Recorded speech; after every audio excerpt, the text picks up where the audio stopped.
Les centres financiers de Dublin peuvent sembler modestes face à Londres, mais après le Brexit, ils auront un avantage important.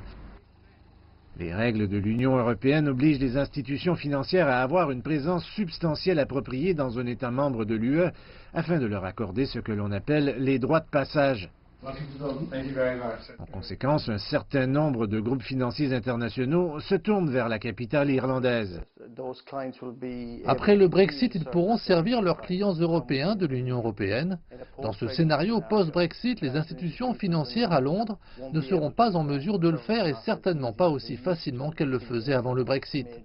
C'est l'avantage majeur que nous offrons, l'accès au marché et un passeport réglementaire.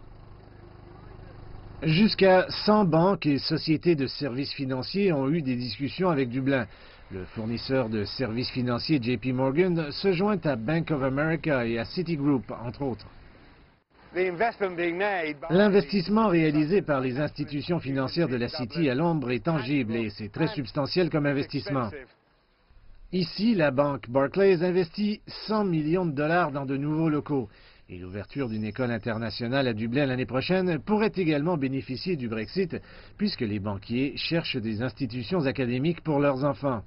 Le Brexit est définitivement une composante importante. Il y a un certain nombre de banques qui cherchent des possibilités à Dublin pour relocaliser leur entreprise. La première journée du Brexit coûtera à la ville de Londres 10 000 emplois selon les comptables internationaux Ernst & Young. Ce serait le début d'une importante hécatombe pour le secteur financier dans la ville.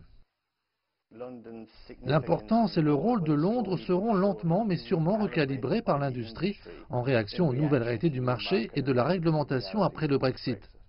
Dublin n'est pas la seule à rechercher un avantage des suites du Brexit. Francfort et Paris sont aussi dans la course. Mais la question est de savoir qui est le mieux placé pour profiter des pertes anticipées de Londres.